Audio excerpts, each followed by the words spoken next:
I'm a pro wrestler. You know, like the kind you see in the tights on TV. Pro wrestling started in the carnival in the 30s when they started fixing matches for profit. A couple $1,000,000 and almost a century later, and not much has changed. There's still this archaic set of rules that says young guys like me are not to be respected. In fact, we must serve those whose tenure exceeds ours. We aren't even owed as much as a comfy seat in the locker room, and guys like Aaron Cox over there live to keep this hierarchy in order. There are 100 ways to feel like a nobody in pro wrestling, but the most guaranteed way is to talk to the booker. You go up to him, smiling ear to ear, hoping he remembers all those times you worked for him for free, just for him to tell you you're losing again to Aaron Cox, that son of a bitch. To make it worse, he tells you to lose in 3 minutes, and you gotta spend that 3 minutes making Aaron Cox look good. Imagine that, driving 5 hours for 3 minutes of exposure, 5 hours to lose again to the same bastard that has whooped your ass time after time after time. The same bastard who constantly takes liberties with your body, hurting you and forcing you to take time off, is being rewarded because it looks pretty when he hurts you. Your pain is good for business. You are essentially his bitch. And once you start to make a man feel like a bitch, scripted or not, he becomes desperate to prove otherwise. He becomes a cornered animal.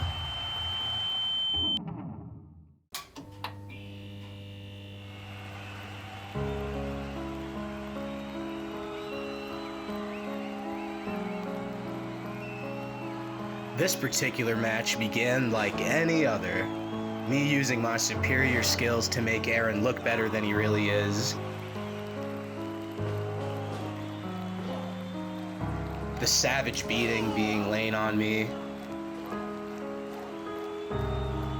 The crowd absolutely thirsty for my destruction.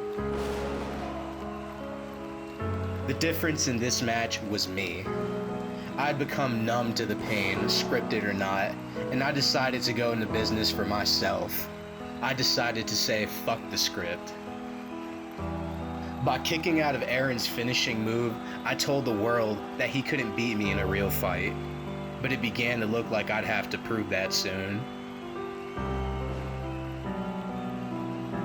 One very real punch fueled my rage like never before. In this moment, myself, Aaron, and the people watching ceased to be human. All that mattered now was blood. All that mattered now was supremacy. All that mattered now was victory, at any cost.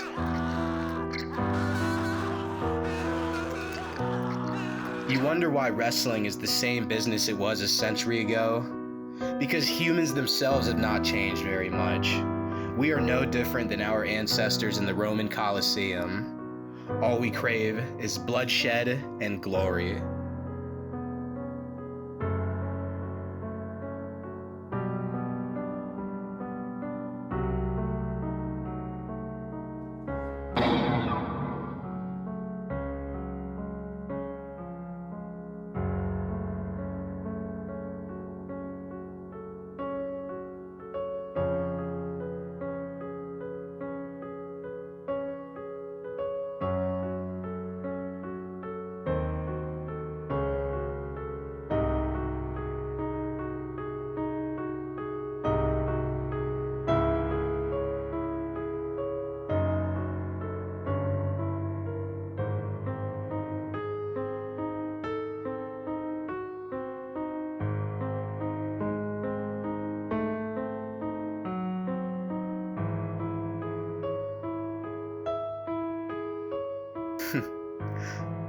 Call me crazy, but I swear I heard them chant my name. It was like a dream come true.